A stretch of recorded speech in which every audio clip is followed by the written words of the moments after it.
আল্লাহ পাক কোরআনে কারীম সূরা তাওবার এই আয়াতের মধ্যে আল্লাহ পাক কবরের জগৎকে এক বচনে বলেছেন।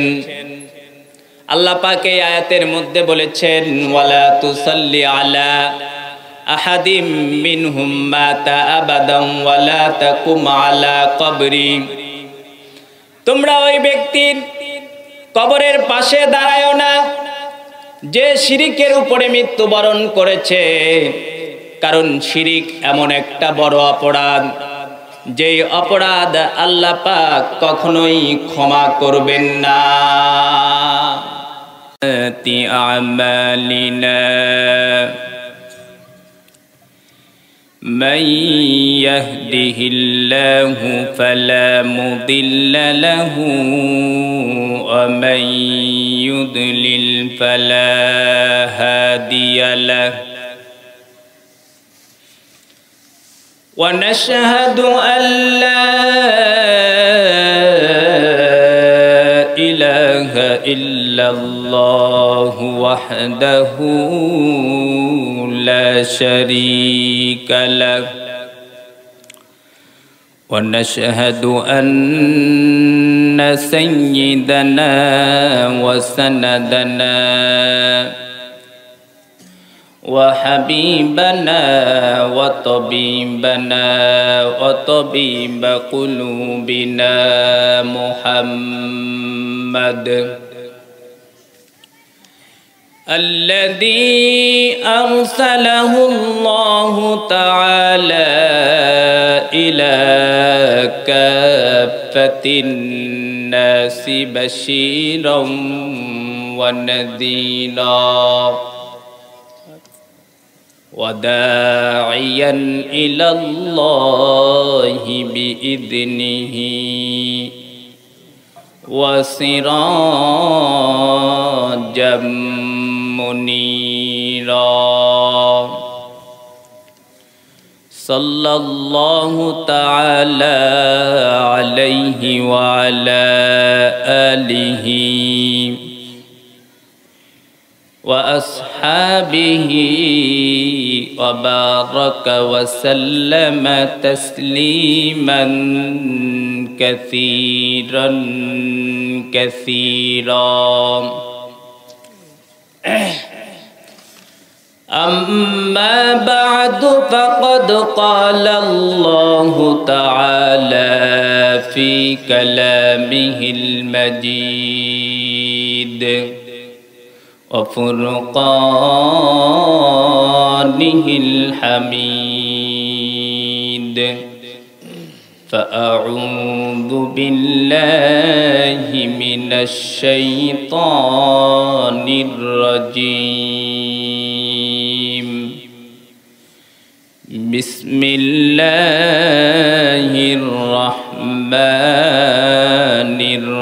الرحيم ولقد آتينا لقمان الحكمة أن اشكر لله ومن يشكر فإنما يشكر لنفسه ومن كفر فإن الله غني حميد وقال تعالى في آية أخرى الذي خلق الموت والحياة ليبلوكم أيكم أحسن عملا وقال تعالى في آية أخرى كيف تكفرون بالله وكنتم أمواتا فأحياكم ثم يميتكم ثم يحييكم ثم إليه ترجعون. وقال تعالى في آية أخرى: كل نفس ذائقة الموت ثم إلينا ترجعون. وقال رسول الله صلى الله عليه وسلم: الكيس من دان نفسه وعمل لما بعد الموت، والعاجز من اتبع هواه وتمنى على الله. وقال رسول الله صلى الله عليه وسلم: إذا مات الإنسان انقطع عنه عمله إلا من ثلاثة: إلا من صدقة جارية أو علم ينتفع به أو ولد صالح يدعو له، أو كما قال النبي عليه الصلاة والسلام.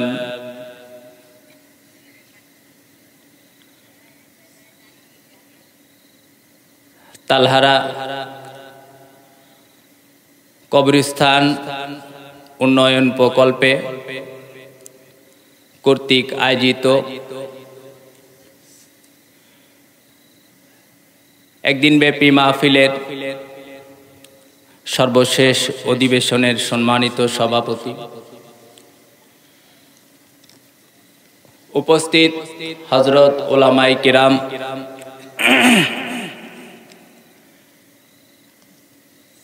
এবং বিভিন্ন পেশার সাথে জড়িত ইমানদার, দিনদার, নেককার, পরহেজগার ভাইরা, আল্লাহ পাক রব্বুল আলামিন আমাদেরকে দয়া করে, মায়া করে দুনিয়ার মধ্যে সর্বশ্রেষ্ঠ একটা সমাবেশ, দুনিয়ার মধ্যে সর্বশ্রেষ্ঠ একটা মজলিস, দ্বীনি জালসা, দ্বীনি মাহফিল এখানে উপস্থিত হওয়ার তৌফিক দান করেছেন। এজন্য সকলেই অন্তরের অন্তরস্থল থেকে ওই মহান রব্বুল আলামিনের দরবারে কালিমাতু শুকুর পাঠ করি, আলহামদুলিল্লাহ। আল্লাহ পাক রব্বুল আলামিন যাদেরকে সুযোগ করে দেন তারাই কেবল নেক কাজ করতে পারে।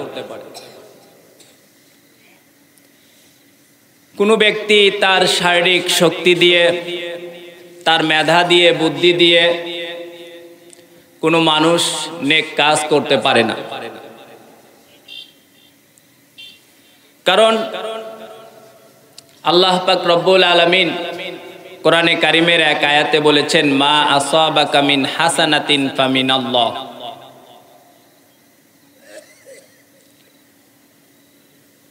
কল্যাণমূলক যত কাজ, নেক আমল থেকে শুরু করে যত আমল তোমরা করো, যত ধরনের নেক আমল করো, সমস্ত আমলগুলো করার তৌফিক আমি আল্লাহ তোমাদেরকে দিয়ে থাকি। সুতরাং এই আয়াত দ্বারা প্রমাণিত যে আমরা যত নেক আমল করি আমাদেরকে করার মতো সুযোগ আর তৌফিক দান করেন কে? আর একটু আস্তে কন তো, আর একটু আস্তে কর। আর একটু আস্তে বলেন। আপনারা কি ঘুমাইতেছেন? হ্যাঁ, আমার একা একা এখানে চিল্লাইতে দিবেন 2 ঘন্টা, আর আপনারা কথাই কইবেন না, জামাই বাবুর মতো নতুন বোর মতো ঘুমটা দিয়ে বসে থাকবেন। এই কাজ এখানে চলবে?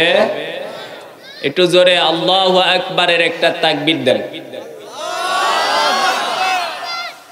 আর এর সে পোলাপান ওই যে ফিল্ডে যখন বল খেলে, গোল হইলে যে গোল বলে, এর চেয়ে বেশি শব্দ হয়। তো আপনারা মুরব্বীরা যদি পোলাপানের চেয়েও আস্তে আওয়াজ দেন, তাহলে মুরব্বীর লাভ হইল কি?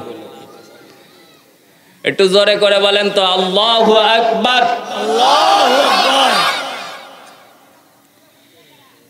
এখন বোঝা যাচ্ছে যে আপনারা এখানে কিছু মানুষ আছেন, আর আপনারা যারা একটু মাঝখানে ফাঁকা ফাঁকা করে গ্যাপ করে পিছনে বসে আছেন, আপনারা সবাই একটু সামনের দিকে চাপে আসেন, সামনের দিকে আগে বসেন, আগে বসেন। আপনারা যদি সিচুয়েশন তৈরি না করেন, কথা বলার মতো পরিবেশ তৈরি না করেন, আমি কথা বলতে পারবো না। প্রেমিক প্রেমিকা দেখছেন, প্রেমিকা যদি প্রেমিকের চোখের ইশারা না বোঝে, ঠোঁটের ভাষা না বোঝে, মুখের ভাষা না বোঝে, তাহলে কি সেখানে প্রেম জমে? এই কথা বলেন না কে? প্রেম জমে সেখানে? জমে না। বক্তা এবং শ্রোতার মধ্যে, শ্রোতারা যদি বক্তার কোথায় সুবহানাল্লাহ বলতে হবে, কোন জায়গায় আলহামদুলিল্লাহ বলতে হবে, কোথায় আল্লাহু আকবার বলতে হবে, শ্রোতারা যদি না বোঝে, তাহলে বক্তার বয়ান করতে পারবে না। প্রেমিক প্রেমিকার প্রেম জমার জন্য প্রেমিক ও প্রেমিকার ইশারা বুঝতে হবে, আবার প্রেমিককেও প্রেমিকার ইশারা বুঝতে হবে, আবার প্রেমিকাকেও প্রেমিকের ইশারা বুঝতে হবে, তাহলেই প্রেম জমবে। তো এখানে বক্তার কথার ইশারা বুঝতে হবে, আবার শ্রোতারা কি চায় এটাও বক্তার বুঝতে হবে। যদি উভয়টার সমন্বয় হয়, তাহলে মাহফিলে কিছু কোরআন হাদিস থেকে আলোচনা করা সম্ভব, এছাড়া সম্ভব নয়। এজন্য আপনারা যারা পিছনে আছেন, আরেকটু সামনে আসেন, আরেকটু সামনে আসেন না। আর যে সমস্ত ভাইরা ওই যে রাস্তায় দাঁড়ায় আছেন, আপনারা একটু দয়া করে সামনে আসেন, সামনে আসেন। আরে ভাই, যাত্রার প্যান্ডেলে গেলে সেখানে টাকা দিয়ে সামনের সিট কেনেন, হ্যাঁ, সেখানে টাকা দিয়ে মারামারিও করেন যে সামনে আমার সিটটা দাও। আর দিনের মজলিস, যেখানে এই মজলিস সম্পর্কে আল্লাহর নবী হাদিসে বলছেন, ইল্লা নাজালাত আলাইহিমুস সাকিনা, যে দিনের মজলিস যেখানে চলে, আল্লাহর পক্ষ থেকে আল্লাহর রহমতটা বারিধারার মতো, বৃষ্টির মতো এই মাহফিলের সমস্ত লোকদের উপরে বর্ষণ হতে থাকে। শুধু তাই নয়, আল্লাহ রসুল হাদিসে এর পরের অংশে বলেন, অগাশিয়াতুহুমুর রাহমা, আল্লাহর রহমত এই সমস্ত বান্দাদেরকে ঢেকে নেয়। কেমন করে ঢেকে নেয়? এখন কোন সিজন চলে, গরম না শীত? শীত। এখন যদি আপনার ছোট্ট একটা বাচ্চা, 2 বছর বা 2.5 বছরের একটা বাচ্চা আপনার কাছে আসে ঘর থেকে বের হয়ে, আর আপনার গায়ে চাদর আছে, আপনি কি তাকে চাদরের বাহিরে রাখবেন না চাদর দিয়ে ঢাকবেন? আল্লাহ রসুল হাদিসে বলেন, আল্লাহর যেই সমস্ত বান্দাগুলো আল্লাহর কথা শোনার জন্য, কোরআনের কথা শোনার জন্য, আল্লাহ রসুলের হাদিসের কথা শোনার জন্য এক জায়গায় সমবেত হয়, আল্লাহ পাক ওই সমস্ত বান্দাদেরকে নিজের রহমতের চাদর দিয়ে ঢেকে নেয়। ওয়াহাব্বাতুহুমুল মালাইকা, আল্লাহর রসুল এরপরে হাদিসের অংশে বলেন, শুধু তাই নয়, তাই নয়, এই মজলিসের চতুর্পাশটা আল্লাহ পাক নূরের ফেরেশতা দিয়ে বেষ্টন করে রাখেন। এরপরে আল্লাহর নবী হাদিসের শেষ অংশে বলেন, শুধু তাই নয়, আল্লাহ পাক নূরের ফেরেশতা দিয়ে বেষ্টন করে রাখেন, এতটুকুই শেষ নয়, আল্লাহ পাক রব্বুল আলামিন এই সমস্ত মানুষগুলোর কথা সপ্তম আরশে আজিমের মধ্যে আল্লাহর নিকটতম ফেরেশতাদের সাথে আলোচনা করেন। তাহলে এই দিনের মজলিসের যারা উপস্থিত হয়, যারা আলোচনা করে এবং যারা আলোচনাগুলো শোনে, তাদের মর্যাদা কোথায় আপনি দেখেন। প্রধানমন্ত্রীর আলোচনা আল্লাহ পাক আরশে আজিমে নিকটতম ফেরেশতাদের সাথে করে না। আর একজন সাধারণ মানুষ, সে যদি দিন মজুর হয়, এরপরেও সে যদি আল্লাহর কোরআনের কথা, বিশ্বনবীর হাদিসের কথা শোনার জন্য কোরআনের মাহফিলে আসে, আল্লাহ পাক এই বান্দার মর্যাদা এমন বাড়ায়, আল্লাহ পাক নিজে আরশে আজিমের মধ্যে নিকটতম ফেরেশতাদের সামনে আলোচনা করেন। তাহলে এই মাহফিলের মধ্যে এসে আমাদের কি চাইপে চাইপে বসা দরকার, নাকি মাঝখানে গ্যাপ দিয়ে দিয়ে ওই রাস্তা পর্যন্ত বসা দরকার? হ্যাঁ, এখনো যারা একটু ফাঁক রেখে বসছেন ওনারা একটু সামনে আসেন দয়া করে, মেহেরবানি। আমি আপনাদের সামনে সূরাতুল লুকমান, এই যে আমাদের আজকের মাহফিলের কি সভাপতি, ওনার নামে আল্লাহ পাক পবিত্র কোরআনে একটা সূরা দিছে, সূরা লুকমান। এই লুকমান থেকে কয়েকটি আয়াত তেলাওয়াত করেছি এবং সাথে সাথে সূরা মুলুক থেকে একটি আয়াত, সূরা বাকারা থেকে একটি আয়াত তেলাওয়াত করেছি। আজকে যেহেতু কবরস্থানের উদ্যোগে মাহফিল, এজন্য আমি ইনশাল্লাহ কবর জগৎ সম্পর্কে এবং কবর জগতের আগের কিছু প্রস্তুতি আমরা জীবদ্দশায় যেন গ্রহণ করতে পারি, এই সম্পর্কে কিছু আলোচনা করব। কবর, কোরআনে কারিমে আল্লাহ পাক এই কবর জগতের বিভিন্ন আলোচনা করেছেন, বিভিন্ন সূরায় আল্লাহ পাক এক বচনেও কবরের কথা বলেছেন, বহু বচনেও বলেছেন। কবর এটা আরবি শব্দ। কোন ভাষার শব্দ? আরবি শব্দ। এবং এক বচন। এটা কত বচন? এক বচন মানে একজন বুঝায়, একটা বুঝায়। আমি কতজন বুঝায়? একজন। কত বচন এটা? এক বচন। আমরা কতজন বুঝায়? সবাইকে বুঝায়। এটা কত বচন? বহু বচন। ঠিক তেমনি ভাবে কবর, এটা আরবি শব্দ, এটা এক বচন। এর বহু বচন হলো কুবুর। বহু বচন কি? কুবুর। কোরআনে এক বচনেও ব্যবহার আছে, বহু বচনের ব্যবহারও আছে। আল্লাহ পাক রব্বুল আলামিন সূরা তাওবার এক আয়াতে বলেছেন, ওয়ালা তুসাল্লি আলা আহাদিম মিনহুম মাতা আবাদান ওয়ালা তাকুম আলা কবরি। আল্লাহ পাক কোরআনে কারীম সূরা তাওবার এই আয়াতের মধ্যে আল্লাহ পাক কবরের জগৎকে এক বচনে বলেছেন। আল্লাহ পাক এই আয়াতের মধ্যে বলেছেন, ওয়ালা তুসাল্লি আলা আহাদিম মিনহুম মাতা আবাদান ওয়ালা তাকুম আলা কবরি।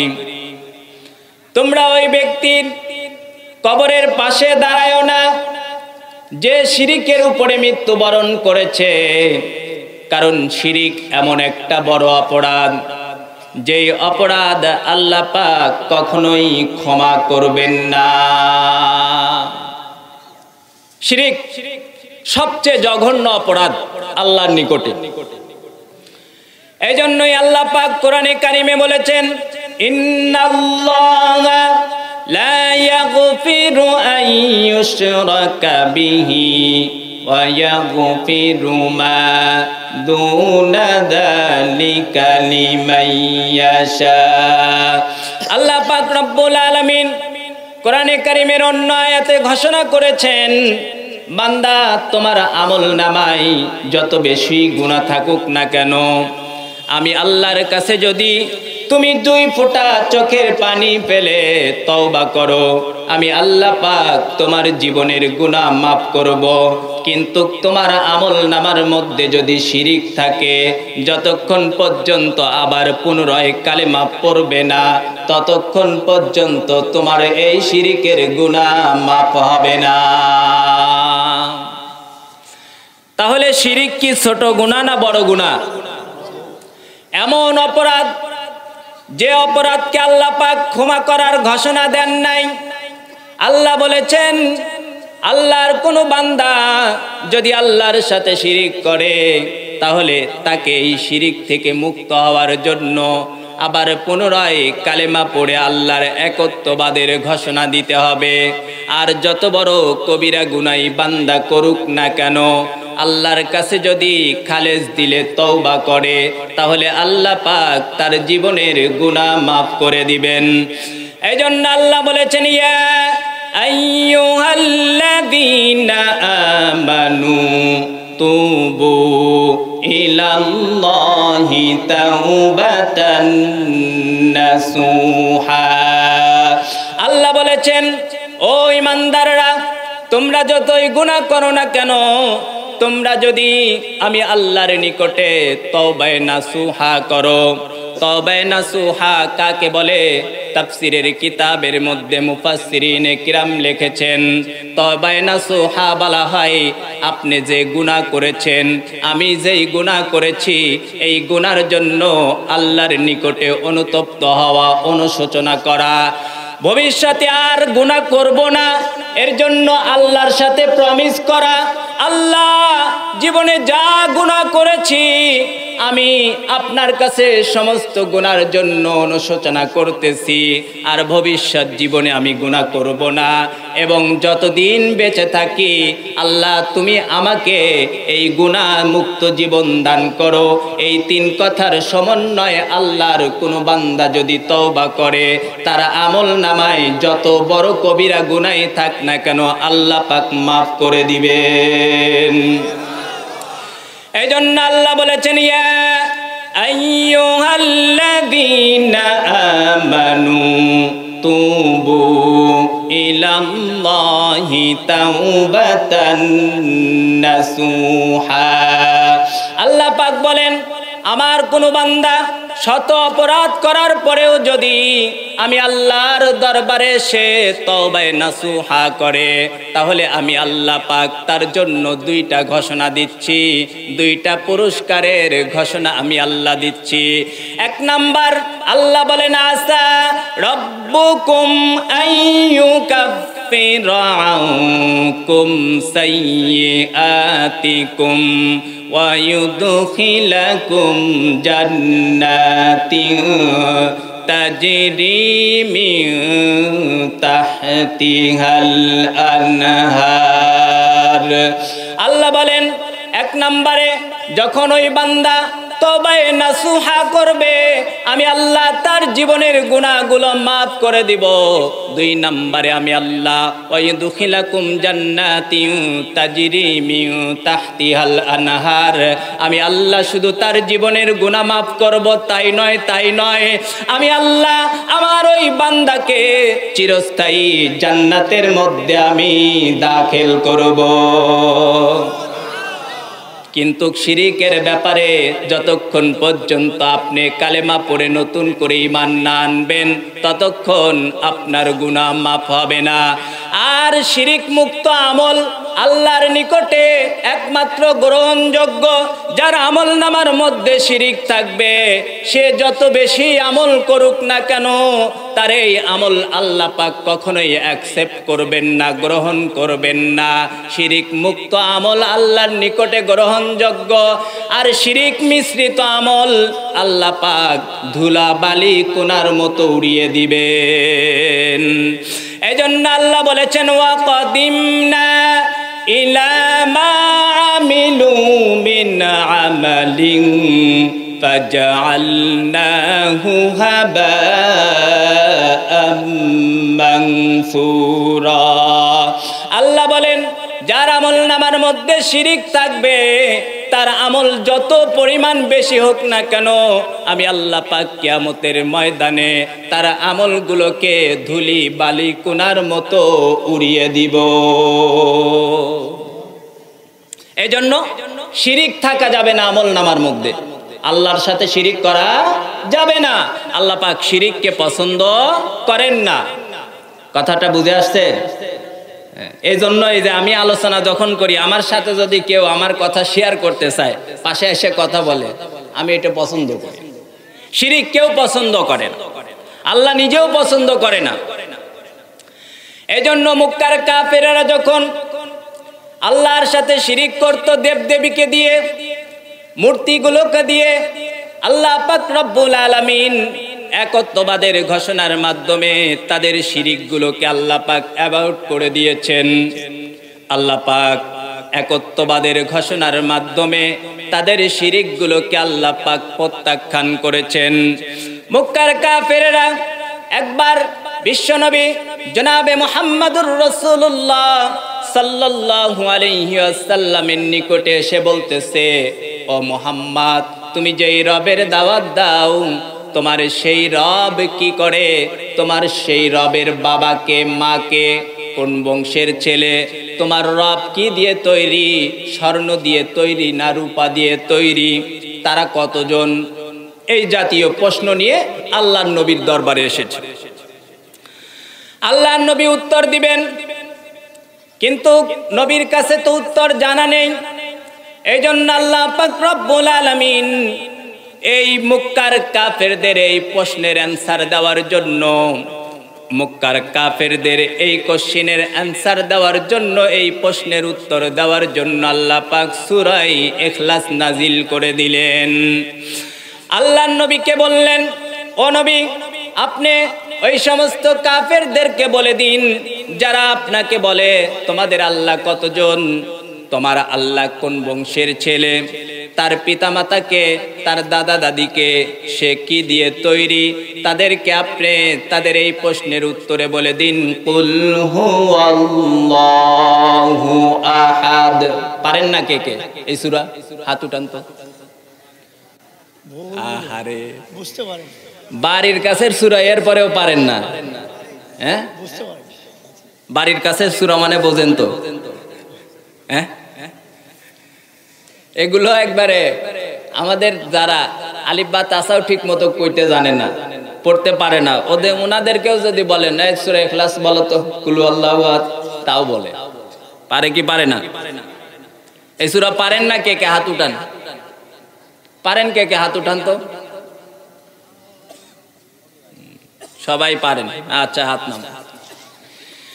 আল্লাহ পাক রব্বুল আলামিন মক্কার কাফেরদের এই প্রশ্নের উত্তরে বললেন, ও নবী, আপনি বলে দিন, কুল হুয়াল্লাহু আহাদ, আল্লাহুস সামাদ, লাম ইয়ালিদ ওয়া লাম ইউলাদ ওয়া লাম ইয়াকুল লাহু কুফুয়ান আহাদ।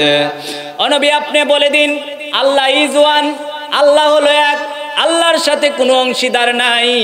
আল্লাহুস সামাদ, আল্লাহ ইজ রিকলেস ইন হোল অ্যাবারসিস, আমার আল্লাহ সমস্ত সব কিছু থেকেই বেনিয়াজ, আমার আল্লাহ কারু মুকাফেক্কি নয়। লাম ইয়ালিদ ওয়া লাম ইউলাদ, আমার আল্লাহ কাউকে জন্ম দেয় নাই, কারো নিকট থেকে আমার রব জন্ম গ্রহণ করেন নাই। ওয়ালাম ইয়াকুল লাহু কুফুয়ান আহাদ, none is equal to him, আর আমার রবের সমকক্ষ আসমান এবং জমিনে কোনো কিছুই নাই। সুতরাং আমার রবের সাথে অংশীদারিত্ব হওয়ার জন্য, পার্টনার হওয়ার জন্য সমতার দরকার আছে, সমান হওয়ার দরকার। কিন্তু আসমান এবং জমিনের মধ্যে যেহেতু আমার রবের সমকক্ষ বলতে কিছু নেই, সুতরাং আমার রবের সাথে কারো কোনো অংশীদারিত্ব নেই। এজন্য ভাইরা আমার, এক নাম্বার শিরিক মুক্ত আমল লাগবে। কি লাগবে? শিরিক মুক্ত আমল। কারণ যার আমলনামার মধ্যে শিরিক আছে, এই ব্যক্তি যদি মারা যায়, এই ব্যক্তির কবর জিয়ারত করাও কি নাই, জায়েজ নাই। এজন্য আল্লাহ পাক সূরা তবার ওই আয়াতে বলতেছেন, যারা শিরিকের উপরে মৃত্যুবরণ করেছে তাদের কবরের পাশে দাঁড়ায়া তাদের জীবনের গুনাহ মাফ চাওয়ার অধিকার কোনো ঈমানদারের নাই।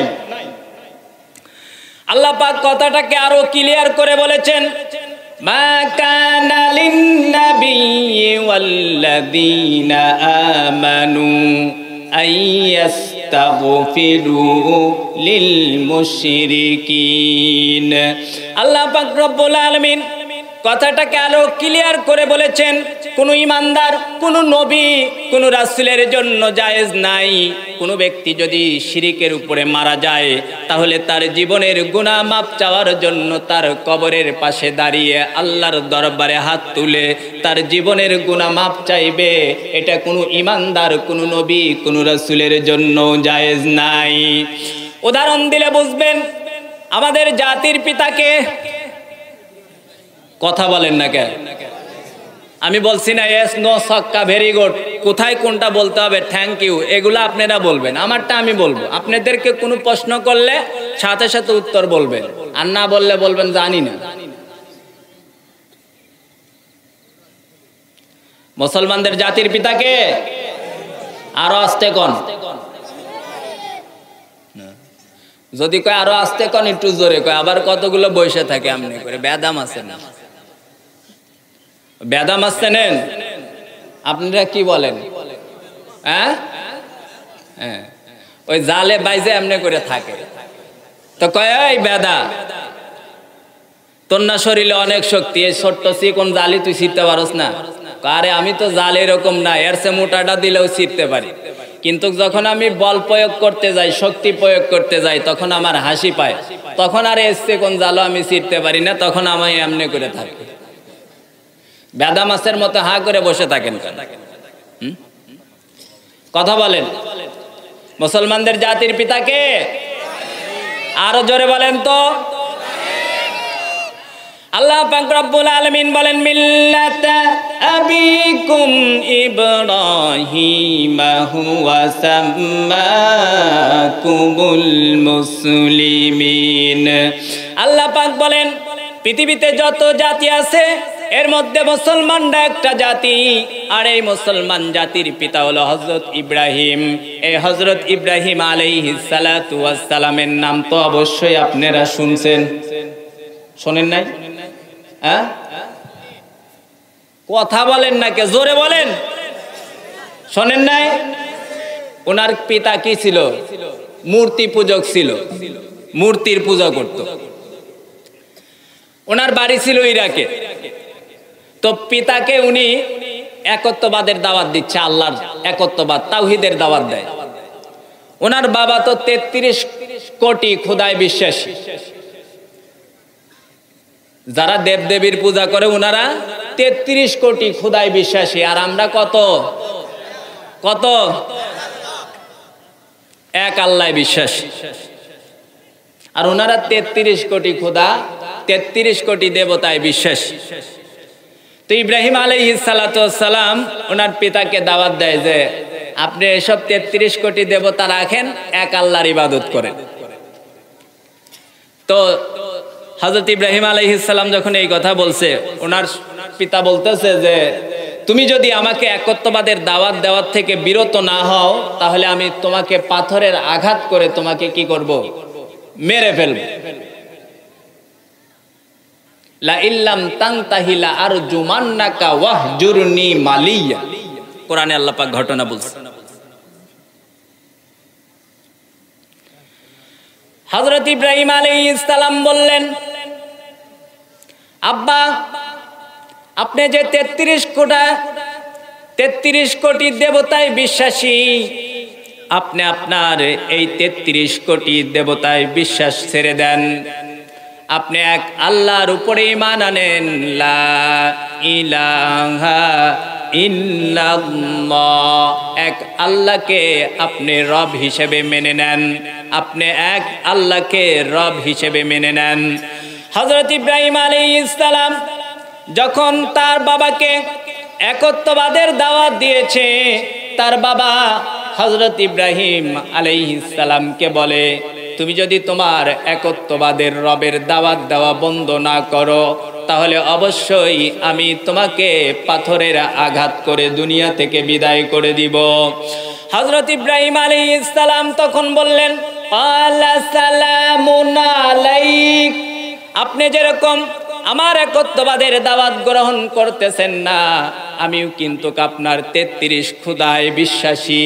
এই যে দাওয়াত আপনি দিচ্ছেন, এই মতবাদ আপনি স্থির আছেন এই মতবাদের উপরে, আপনি পিতা হলেও আমি সন্তান হলেও আমিও কিন্তু আপনার এই 33 কোটি দেবতায় কখনো বিশ্বাসী হব না। এই জন্য আপনি যেরকম আমার এক খোদাকে, আমার এক রবকে আপনি যেরকম গুড বাই জানিয়ে দিলেন, আমিও আপনাকে বলতেছি সালামুন আলাইক, গুড বাই, মানে আপনার সাথে আমার আর কোনো সম্পর্ক নাই, আমি চললাম। তবে আপনি যে এই মতের উপরে আছেন, ভ্রান্ত মতবাদের উপরে আছেন, এই জন্য আপনার ব্যাপারে আমার ওই রবের কাছে ক্ষমা প্রার্থনা করব। قال سلام عليك سأستغفر لك ربي إنه كان بي حفيا। আর আমি আমার ওই রবের কাছে আপনার এই ভ্রান্ত মতবাদ থেকে আমার রব যেন আপনাকে সঠিক পথ দেখায়, হেদায়েতের পথ দেখায়, এই জন্য আমি ওই আল্লাহর দরবারে ক্ষমা প্রার্থনা করব। কারণ কি, আমার রব অতিশয় দয়ালু। কিন্তু আল্লাহ পাক রব্বুল আলামিন যতক্ষণ কোনো মানুষ নিজে হেদায়েত চায় না, ততক্ষণ আল্লাহ পাক তাকে হেদায়েত দেয় না। এই জন্য আল্লাহ পাক হযরত ইব্রাহিম আলাইহিস সালাম মুসলমানদের জাতির পিতা হওয়ার পরেও তার বাবা যেহেতু আল্লাহর কাছে হেদায়েত চায় নাই, এই জন্য আল্লাহ পাক হযরত ইব্রাহিম আলাইহিস সালাতু ওয়াস সালামের পিতাকে ঈমান দান করেন নাই। কাল কিয়ামতের কঠিন ময়দানে আল্লাহর নবী হাদিসের মধ্যে বলেছেন, আল্লাহ পাক রব্বুল আলামিনের নিকটে হযরত ইব্রাহিম আলাইহিস সালাতু ওয়াস সালাম যখন আল্লাহর কাছে বলবেন, আল্লাহ উনি আমার পিতা, ওনাকে মাফ করে দেন, ওনাকে আমার সাথে আপনি জান্নাত দিয়ে দেন। এই কথা বলার সঙ্গে সঙ্গে আল্লাহ পাক রব্বুল আলামিন হযরত ইব্রাহিম আলাইহিস সালাতু ওয়াস সালামের পিতাকে গুইসাপের আকার ধারণ করে আকৃতি দিয়ে হযরত ইব্রাহিম আলাইহিস সালাতু ওয়াস সালামের সামনে পেশ করবেন, উপস্থাপন করবেন। হযরত ইব্রাহিম আলাইহিস সালাতু ওয়াস সালাম এই বিকৃতি আকৃতি দেখে হযরত ইব্রাহিম আলাইহিস সালাতু ওয়াস সালাম বলবেন, ওনাকে এখান থেকে সরায় দাও, এটা দেখার দরকার নাই, সরাও, এই আকৃতি আমার ভালো লাগে না, জাহান্নামে দিয়ে দিবে। পরবর্তীতে হযরত ইব্রাহিম আলাইহিস সালাম বলবে, আল্লাহ আপনার নাম তো রহমান, আর আপনি দয়া করে আমাকে জাতির পিতা বানিয়েছিলেন, মুসলমানদের জাতির পিতা বানিয়েছিলেন। আজকে আমার একটা রিকোয়েস্ট, আজকে আমার একটা আবদার আপনি রক্ষা করেন, আপনি দয়া করে আমার পিতাকে আমার সাথে জান্নাত দিয়ে দেন। আল্লাহ পাক রব্বুল আলামিন তখন হযরত ইব্রাহিম আলাইহিস সালাতু ওয়াস সালামকে বলবেন, আমি তো একটু আগেই তোমার পিতাকে তোমার সামনে পেশ করেছিলাম, তুমি তো বলেছো এটাকে এখান থেকে গেট আউট করে দাও, আমি তো সঙ্গে সঙ্গে তোমার কথার কারণে তাকে জাহান্নামের মধ্যে নিক্ষেপ করে দিয়েছি।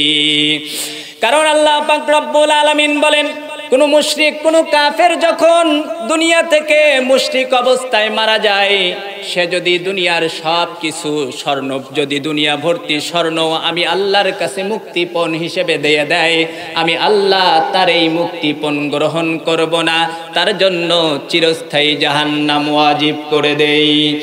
এই জন্য আল্লাহ পাক কোরআনে কারিমের মধ্যে কথাটাকে ক্লিয়ার করে বলেছেন, ইন্নাল্লাযীনা কাফারু ওয়া মাতু ওয়া হুম কুফফারুন ফালান ইউকবালা মিন আহাদিহিম মিলউল আরদি যাহাবান ওয়া লা বিফতাদা বি উলাইকা লাহুম আযাবুন আলীমুন ওয়া মা লাহুম মিন নাসিরিন।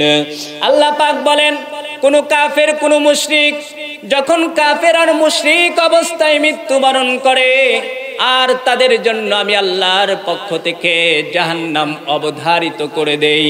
আর এই জাহান্নাম থেকে মুক্তির জন্য তারা যদি পৃথিবী ভর্তি স্বর্ণ আমি আল্লাহর কাছে মুক্তিপণ রূপে পেশ করে, আমি আল্লাহ তাদের এই মুক্তিপণকে অ্যাকসেপ্ট করি না, গ্রহণ করি না, বরঞ্চ তাদের জন্য জাহান্নামের চিরস্থায়ী শাস্তি আমি আল্লাহ অবধারিত করে দেই।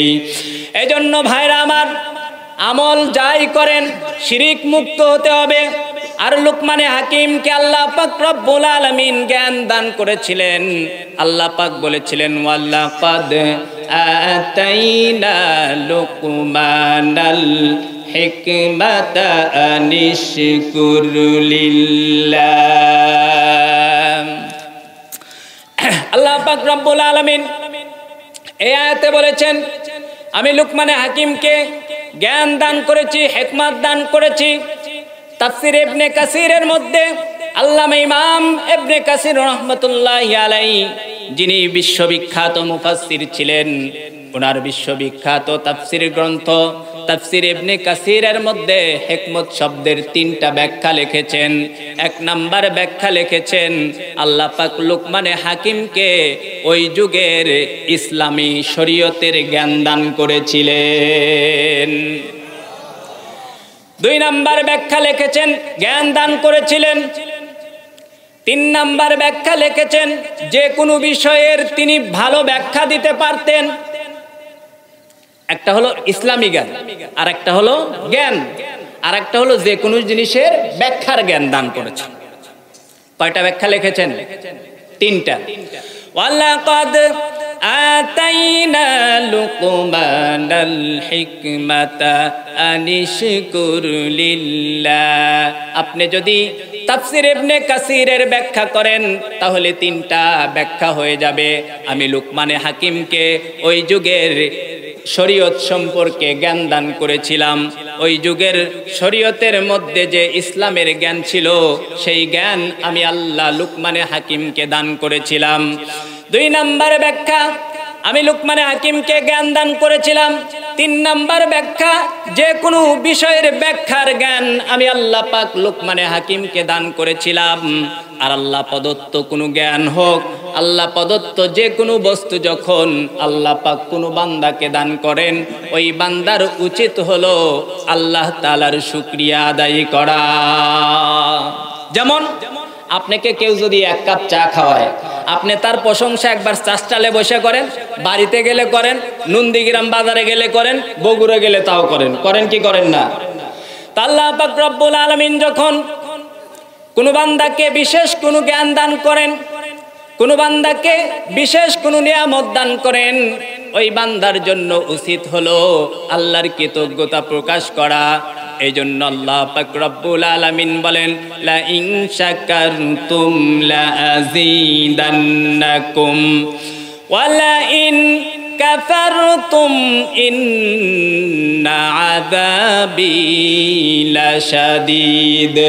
আল্লাহ পাক বলেন, আমার কোনো বান্দা কোনো নিয়ামত পাওয়ার পরে যদি আমি আল্লাহর কৃতজ্ঞতা প্রকাশ করে, আমি আল্লাহর শুকরিয়া আদায় করে, আমি আল্লাহর নিয়ামতের প্রতিদান দেওয়ার চেষ্টা করে, আমি আল্লাহ পাক তার ওই নিয়ামতকে আরো বাড়ায় দেই।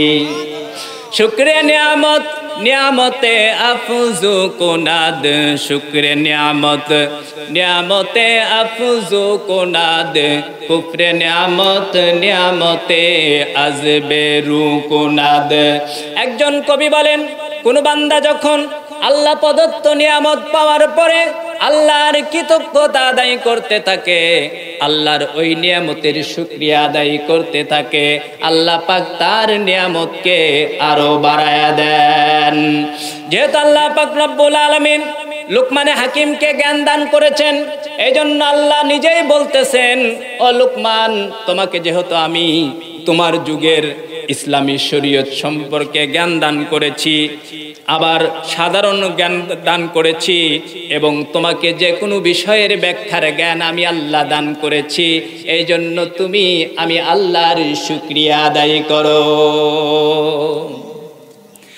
এরপরে আল্লাহ বলেন, আমাইয়াশকুর فإنما يشكر لنفسه ومن كفر فإن الله غني حميد।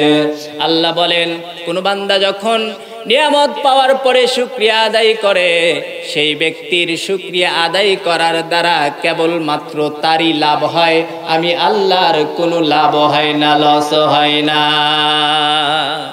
আপনাকে একজন ব্যক্তি একবারে নন্দীগ্রাম বাজারে দেখা হয়েছে, আপনি খুব ক্ষুধার্ত, কয় ভাই তুমি কি খাইবা? কয় আপনি যা খাওয়ান। তো কয় ভাই দুপুরের টাইম তো ভাত খাইতে চাই। কয় ঠিক আছে, কি খাবে? কয় গরু গোশত দে। কয় খাও, পেট ভরে খাও। আপনারা খাওয়াইছে, খাওয়ানোর পরে আপনি যদি ওই ব্যক্তির শুকরিয়া আদায় করেন যে ভাই আলহামদুলিল্লাহ, আপনি যে খাওয়াইছেন খুব একটা ভালো কাজ করছেন, তাহলে ওই ব্যক্তি ভবিষ্যতে আরো আপনাকে খাওয়ানোর সম্ভাবনা আছে। আর পেট ভরে খাওয়া দাওয়ার পরে ওনাকে কইসা যদি গালে দুইটা থাপ্পড় মেরে দেন, তাহলে কি ভবিষ্যতে আপনার ভাত খাওয়াবে না জুতো দিয়ে পিটবে? কথা বলেন না কেন? আল্লাহ পাক রব্বুল আলামিন এই জন্যই বলেন, আমাইয়াশকুর ফাইন্নামা ইয়াশকুরু লিনাফসি। আবার কোন বান্দা আমি আল্লাহ প্রদত্ত নিয়ামত পাওয়ার পরে যদি শুকরিয়া আদায় করে, তাহলে এই শুকরিয়াটা আমার জন্য হয় না, ওই ব্যক্তি নিজের লাভের জন্যই করে। আর যদি আমি আল্লাহর নিয়ামত পাওয়ার পরে কোনো ব্যক্তি নাফরমানি করে, তাহলে মনে রেখো আল্লাহ পাক কারু কৃতজ্ঞতার প্রতি মুখাপেক্ষী নয়। আমি আর আপনি দুনিয়ার কেউ যদি আল্লাহর ইবাদত না করি, তাহলে আল্লাহ পাক রব্বুল আলামিন আমাকে আপনাকে কোনোদিন জিজ্ঞাসাও করবেন না, কেন আমার নিয়ামত ভোগ করে আমার জমিনে চলে আমি আল্লাহর বিধানের নাফরমানি করেও কোনোদিনও আল্লাহ জিজ্ঞেস করবে না। আবার পৃথিবীতে যা কিছু আছে, বিশেষ করে জিন আর মানব জাতির, একজন মানুষ একজন জিনও যদি আল্লাহর ইবাদত না করে, তারপরেও আল্লাহ আমাদের কোনো মানুষের কোনো জিনের ইবাদতের দিকে মুখাপেক্ষী নয়। আমি আর আপনি এবং পৃথিবীতে যত মানুষ আছে এবং জিন জাতি আছে, কেউ যদি আল্লাহর ইবাদত না করে, আল্লাহর পজিশন কি একটু কমবে? আমি আর আপনি সহ পৃথিবীতে যত মানুষ আসে, সবাই যদি ইবাদত করতে করতে আল্লাহর একবারে বন্ধু হয়ে যায়, আল্লাহর পজিশন একটু বাড়বে? হ্যাঁ, বাড়বে না। আল্লাহ তো আল্লাহ, আল্লাহর কোনো বান্দার ইবাদতের দিকে মুখাপেক্ষী নয়। কারণ আল্লাহ পাক যত মখলুকাত সৃষ্টি করেছে, জিন আর মানুষকে একমাত্র ইবাদত করার না করার স্বাধীনতা দিয়েছে। আর যত প্রাণী আছে, সমস্ত প্রাণী দিনরাত 24 ঘন্টা আল্লাহর ইবাদতে মগ্ন আছে। এই জন্য আল্লাহ পাক বলেন, ওয়া ইম মিন শাইইন ইল্লা ইউসাব্বিহু বিহামদিহি ওয়ালাকিন লা তাফকাহুনা তাসবিহাহুম। আল্লাহ বলেন, পৃথিবীতে যত প্রাণী আছে, যত কিছু আছে, এমনকি তৃণলতা, এমনকি বৃক্ষ, তরুলতা, পাথর সহ যা কিছু আছে, সব কিছু আমি আল্লাহর সদা সর্বদা তাসবিহ, প্রশংসার ইবাদত করতে থাকে। এই জন্য পৃথিবীর কোনো মানুষ যদি আল্লাহর ইবাদত নাও করে, কোনো জিন যদি আল্লাহর ইবাদত নাও করে, আল্লাহর পজিশন একটু কমে না। আর সমস্ত মানুষ যদি, সমস্ত জিন জাতি যদি আল্লাহর ইবাদত করতে করতে আল্লাহর ওলিতেও পরিণত হয়ে যায়, আল্লাহর পজিশন একটু বাড়েও না। এই জন্য আল্লাহ বলেন, ওয়ামান কাফারা ফা ইন্নাল্লাহা গনিয়্যুন হামিদ। তোমরা যদি আমি আল্লাহর নিয়ামত পাওয়ার পরে আমি আল্লাহর কৃতজ্ঞতা প্রকাশ নাও করো, আমি আল্লাহর ইবাদত নাও করো, তারপরেও মনে রেখো আমি আল্লাহ তোমাদের ইবাদত ছাড়া নিজে নিজেই প্রশংসিত। আল্লাহর কি প্রশংসার অভাব আছে? এই জন্য আল্লাহ পাক রব্বুল আলামিন কুরআনে কারীম সূরা ফাতিহার ভূমিকার মধ্যে আল্লাহ বলেছেন আলহামদুলিল্লাহি রাব্বিল আলামিন। All praise is to Allah lord of the world, যিনি সমস্ত বিশ্বের স্রষ্টা। আল্লাহ সমস্ত প্রশংসা কার জন্য? আরো আসতে বলেন কার জন্য? আল্লাহ। এই জন্য ভাইরা আমার, আমরা যদি নিয়ামত পাওয়ার পরে আল্লাহর কৃতজ্ঞতা আদায় করি তাহলে আমাদের লাভ হয়। আর যদি আমরা নিয়ামত পাওয়ার পরে আল্লাহর প্রশংসা নাও করি তারপরেও আল্লাহ নিজে নিজেই প্রশংসিত। উদাহরণ দিলে আরো ক্লিয়ার করে বুঝবেন। বর্তমান আমাদের সারা বিশ্বে যত জায়গায় নির্বাচন হয়, জনগণ যদি ভোট না দেয় সে নির্বাচিত হইতে পারবে? প্রধানমন্ত্রী হইতে পারবে? তাহলে উনি প্রধানমন্ত্রী হওয়ার জন্য যেই হোক, যে সরকারি ক্ষমতায় থাক, উনি প্রধানমন্ত্রী হওয়ার জন্য জনগণের ভোটের দিকে কি মুখাপেক্ষী। জনগণ যদি ভোট না দেয় উনি প্রধানমন্ত্রী হতে পারবে না। আর আল্লাহ হওয়ার জন্য আমার আপনার ইবাদতের দরকার আছে, আমার ভোটের দরকার আছে, আপনার ভোট দেওয়ার দরকার আছে। এই জন্য আল্লাহ বলেন আমান কাফারা ফাইন্নাল্লাহা গনিয়্যুন হামিদ। শুনে রাখো, শুনে রাখো, তোমরা যদি আমি আল্লাহর ইবাদত নাও করো তারপরেও আমি আল্লাহ পাক প্রশংসিত, আমি আল্লাহ তোমাদের ইবাদতের দিকে মুখাপেক্ষী নয়। এরপরেই লুকমানে হাকিম নিজের সন্তানকে 5টা উপদেশ করেছিলেন। এই 5টা উপদেশের 1 নাম্বার উপদেশ করেছিলেন ওয়াইদ ক্বালা লুকমানু লিবনিহি ওয়া হুয়া ইয়াইদুহু ইয়া বুনাইয়া লা তুশরিক বিল্লাহ ইন্নাশ শিরকা লাযুলমুন আযীম। লুকমানে হাকিম নিজের সন্তানকে 5টা উপদেশ করেছিলেন। 1 নাম্বার উপদেশ করেছিলেন ওয়াইদ ক্বালা লুকমানু লিবনিহি ওয়া হুয়া ইয়াইদুহু ইয়া বুনাইয়া লা তুশরিক বিল্লাহ। 1 নাম্বার উপদেশ করেছে, ও আমার কলিজার টুকরা সন্তান, 1 নাম্বার আমি বাবার পক্ষ থেকে তোমাকে উপদেশ করতেছি। 1 নাম্বার উপদেশ হলো তুমি আল্লাহর সাথে কাউকে কখনোই অংশীদার সাব্যস্ত করো না। কারণ কি? আমি বাবা, তুমি সন্তান, আমি বাবার পক্ষ থেকে 1 নাম্বার উপদেশ, আল্লাহর সাথে কাউকে কখনোই তুমি অংশীদার সাব্যস্ত করো না। কারণ কি?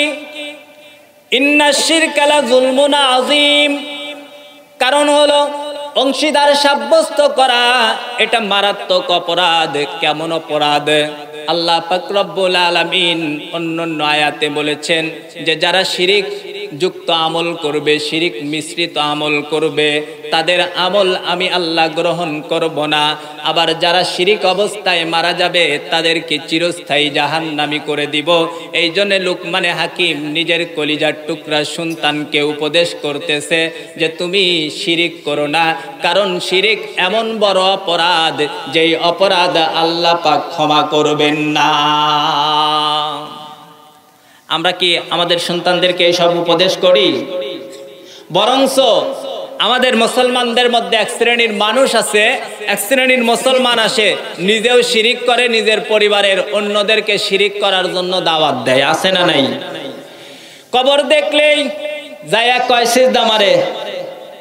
কথা বলেন না কেন? কবর দেখলেই যায়া কয় সিজদা? 3-4 সিজদা একসাথে মাইরা দেয়। আছে না নাই? এরকম পার্টি নাই? মুসলমানদের মধ্যে এমন লোক নাই যারা কবর দেখলেই সিজদা করে? নাই? মাজারের গায়ে সিজদা করে এরকম লোক নাই? হ্যাঁ, মাজার দেখলেই যায় সিজদা করে। মাজারে সিজদা দিলে শিরিক হয় কি না? কথা বলেন। মাজারে সিজদা দিলে শিরিক হয়। বাবার পায়ে সিজদা দিলে কি হয়? শিরিক হয়। অনেকে আছে না পীর কেবলা বাবা কয়ে যায় সিজদা দেয়, আছে না নাই? আপনাদের এই এলাকায় কম তো বুঝতেছেন না। আপনাদের এই গ্রামে আছে? থাকলে আছে, না থাকলে নাই, আমার ওইটা জানার বিষয় না, দেখারও বিষয় নাই। আমি যখন চিটাং লেখাপড়া করতাম তো আমাদের পাবনা থেকে তখন শিমুলি গাড়ি যেত, এখন তো অনেক গাড়ি দিচ্ছে। তো আমরা শিমুলিতে গেলে 2 নম্বরে নামতাম বা বাইজিদ বুস্তামি নামতাম। তো ওখান থেকে হাঁটাদারি চলে যেতাম। আবার যখন মাদ্রাসা থেকে যখন বাড়িতে আসতাম তখন ওই অক্সিজেন এসে টিকিট করে কাউন্টারে ব্যাগটা রাখে ওই বাইজিদ বুস্তামির মাজার পাশে ওখানে যাইতাম মাঝে মাঝে দেখার জন্য। তো গেলে আমাদের লম্বা জামা টুপি জুব্বা দেখলে ওরা আর বলতো না যে হুজুর এখানে টাকা দেন আর ওখানে 3 সিজদা মারেন, এই কথা আর বলতো না ভয়ে, কারণ হুজুররা তো জানেই সিজদা দেওয়া কি শিরক, হারাম। কিন্তু অন্য সাধারণ মানুষ ঢুকলেই ওদেরকে ডাকতো, 2 জন টাকার ক্যাশ বাক্স নিয়ে বসে আছে, এদিকে আসে। এরপরে ময়ূরের বড় বড় 2টা লাঠি দিয়ে ওদের পা থেকে মাথা পর্যন্ত ভালো করে ঝাড়ু দিয়ে দিত। মানে এতক্ষণ পর্যন্ত তো আসছে সব এলাকার ধুলাবালু গায়ে লাগছে, এই জন্য ময়ূরের পাখা দিয়ে মাথা থেকে পা পর্যন্ত ঝাড়ু দিয়ে দিত, দিয়ে এরপরে ওদেরকে দেখায় দিত, হাত দিয়ে ইশারা করে দিত, মারো 3 সিজদা। কবরে সিজদা করা কি হারাম। কোন পীর বাবার পায়ে সিজদা করা হারাম। এই সিজদা কপাল আর সিজদাটা একমাত্র কার জন্য রিজার্ভ? এই জন্যই আল্লাহ পাক কোরআনে কারিমের মধ্যে বান্দাদেরকে শিখিয়ে দিয়েছে, ইয়্যাকা না'বুদু ওয়া ইয়্যাকা নাস্তাঈন। এ বান্দা তোমরা 5 ওয়াক্ত নামাজের মধ্যে ঘোষণা দাও আমরা তোমার ওই ইবাদত করি, একমাত্র তোমার জন্যই সিজদা দেই, আর একমাত্র তোমার কাছ থেকেই সাহায্য প্রার্থনা করি। তাহলে সিজদা একমাত্র কার জন্য হবে? কোন পীর বাবার পায়ে সিজদা দেওয়া যাবে? কোন মাজারে গিয়ে সিজদা দেওয়া যাবে? কেউ দিতে বললেও দিবেন? قال رسول الله صلى الله عليه وسلم, আল্লাহর নবী একটি হাদিসের মধ্যে বলেন, তোমাকে যদি আগুনে জ্বালিয়েও দেওয়া হয় আর যদি বলা হয় তুমি শিরিক করো, না হলে তোমাকে আগুনে জ্বালায়া দেব।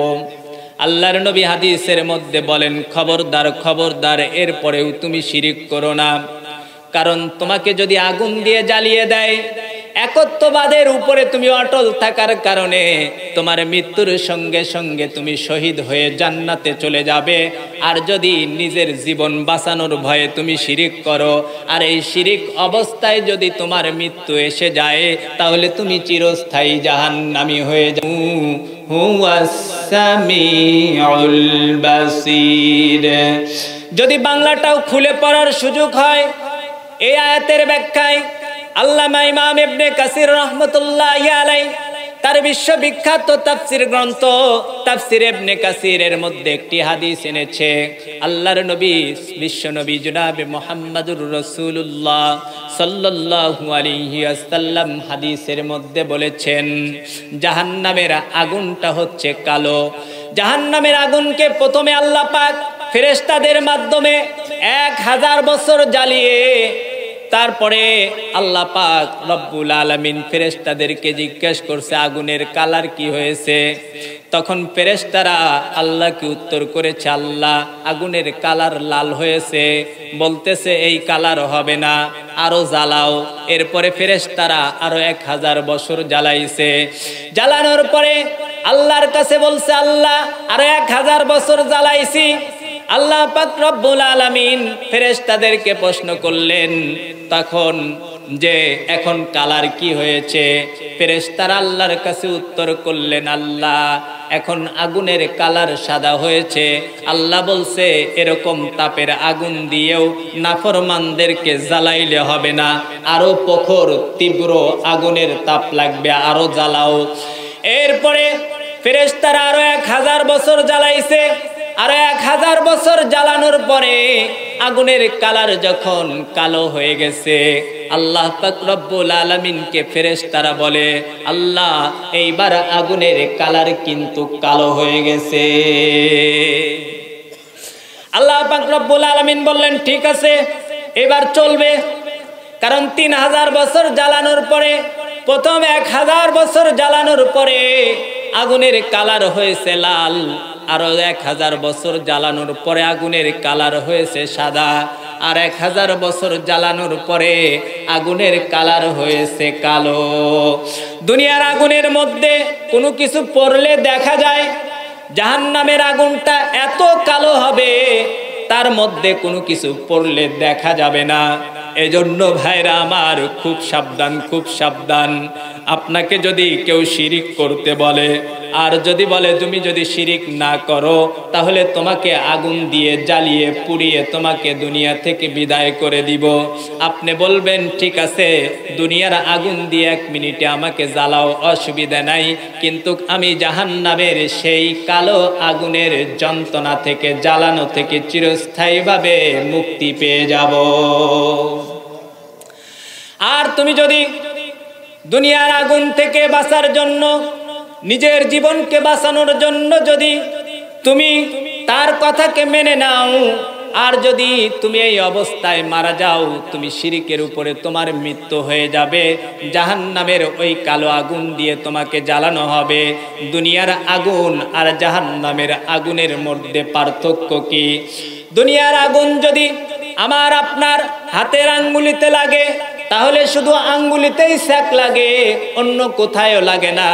কিন্তু জাহান্নামের আগুন মানুষের যেখানেই লাগুক না কেন, জাহান্নামের আগুন যদি আঙ্গুলেও লাগে, আঙ্গুলে সেক লাগার পরে সেকটা কলিজা পর্যন্ত পৌঁছে যাবে। এজন্য আল্লাহ বলেছেন নারুল্লাহিল মুকাদা আল্লাতী তাত্তালিউ আলাল আফইদা। আল্লাহ বলেন জাহান্নামের আগুন কেমন প্রখর হবে জানো? জাহান্নামের আগুন হচ্ছে তোমার যদি আঙ্গুলে লাগে, আঙ্গুল ভেদ করে তোমার কলিজায় যায় সেক লাগবে, কিন্তু দুনিয়ার আগুন আঙ্গুলে লাগলে শুধু আঙ্গুলেই লাগে, অন্য কোথায়ও সেক লাগে না। আর জাহান্নামের আগুন শরীরের যেই অংশেই লাগুক না কেন, ওখান থেকে জাহান্নামের আগুনের সেকটা মানুষের কলিজা পর্যন্ত লাগবে। যেহেতু শিরিক মারাত্মক অপরাধ, শিরিক আবার 3 প্রকার। কয় প্রকার? কয় প্রকার? শিরিক ফির রুবুবিয়াত। বলেন 1 নাম্বার শিরিক ফির রুবুবিয়াত, আল্লাহর রবের সাথে কাউকে শিরিক করা। 2 নাম্বার শিরিক ফিল উবুদিয়াত। 3 নাম্বার শিরিক ফিস সিফাত। সবগুলো বিস্তারিত আলোচনার সময় নাই, কারণ সামনে চলে যেতে হবে। শিরিক 3 প্রকার, সব ধরনের শিরিক থেকে আল্লাহ পাক আমাদেরকে হেফাজত করুন, আমিন। এজন্য আল্লাহর নবী প্রত্যেক নামাজের পরে দোয়া করতেন, আল্লাহুম্মা ইন্নী আউযু বিকা মিন শাররি নাফসি ওয়া শাররি শাইতানি ওয়া শিরকিহি। আল্লাহর নবী আল্লাহর নিকটে দোয়া করতেন, আল্লাহ আমাকে আমার নফসের ওয়াসওয়াসা থেকে, কুমন্ত্রণা থেকে হেফাজত করুন, শয়তানের কুমন্ত্রণা থেকে হেফাজত করুন, এবং শিরিক থেকে হেফাজত করুন। কারণ শিরিক এমন অপরাধ যে অপরাধের কারণে একমাত্র জাহান্নামী ওয়াজিব। এই জন্য লুকমান হাকিম নিজের কলিজার টুকরা সন্তানকে উপদেশ করতেছে, ও আমার কলিজার টুকরা সন্তান, খবরদার খবরদার, কখনো আল্লাহর সাথে শিরিক করো না। 2 নম্বরে তিনি নিজের কলিজার টুকরা সন্তানকে যে উপদেশটা করতেছে, তার আগে পিতামাতার সম্পর্কে কিছু আলোচনা করি। এরপরে আল্লাহ বলেছেন, ওয়াসাইনাল ইনসানা বিওয়ালিদাইহি হামালাতুহু উম্মুহু ওয়াহনান আলা ওয়াহনিন ওয়া ফিসালুহু ফি আমাইনি আনিশকুরলি ওয়ালিওয়ালিদাই। আল্লাহ পাক রব্বুল আলামিন বলেন, আমি মানুষকে আদেশ করেছি তোমার পিতামাতার সাথে সৎ আচরণের জন্য। মানুষকে কি আদেশ করেছেন? কথা বলেন। পিতামাতার সাথে কোন ধরনের আচরণ করবেন? ভালো আচরণ। এটা কার নির্দেশ? আরো জোরে বলেন, কার নির্দেশ? কোরআনে কারীম সূরা বনী ইসরাঈল আল্লাহ বলেছেন, ওয়া কাদা রাব্বুকা আল্লা তা'বুদু ইল্লা إياه وبالوالدين إحسانا আল্লাহ পাক রব্বুল আলামিন বলেন, আমি আর রবের পক্ষ থেকে তোমাদেরকে এক নাম্বার অর্ডার করতেছি, আমি রবের পক্ষ থেকে তোমাদেরকে এক নাম্বার আদেশ করতেছি, আমি রবের ইবাদতের পরেই তোমরা তোমাদের পিতামাতার সাথে ভালো ব্যবহার করবে। কার নির্দেশ?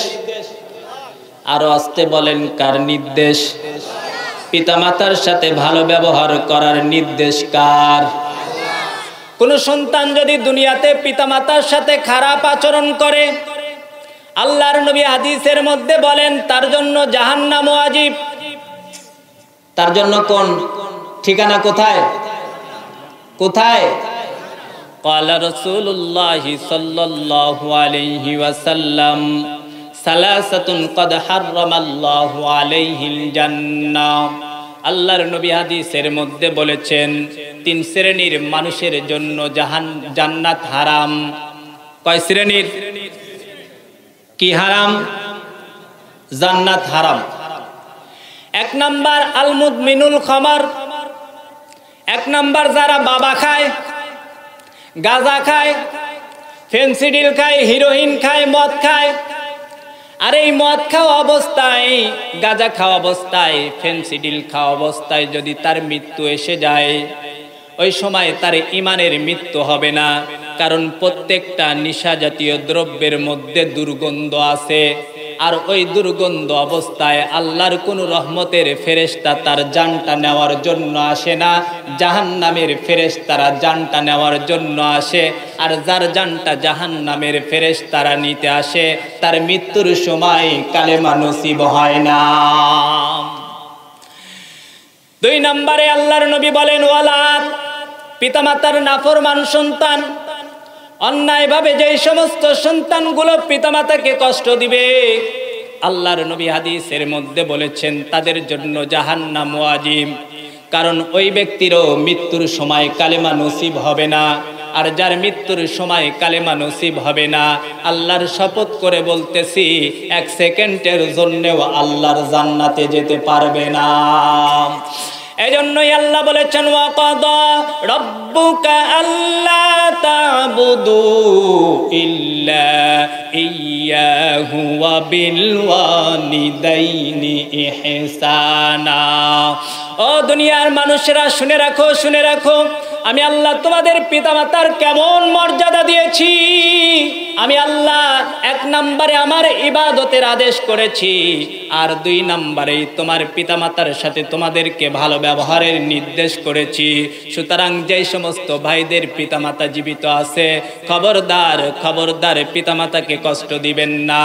খবরদার খবরদার পিতামাতার সাথে বেয়াদবি করবেন না। যদি আমি আর আপনি পিতামাতার সাথে বেয়াদবি করি, আমার দুনিয়া আখিরাত সব কি হয়ে যাবে? কথা বলেন। দুনিয়া আখিরাত সব কি হয়ে যাবে? ধ্বংস হয়ে যাবে। এক নাম্বার, জীবনেও কোনোদিন আপনার দুনিয়াতে শান্তি হবে না, রিজিকের অভাব দেখা যাবে।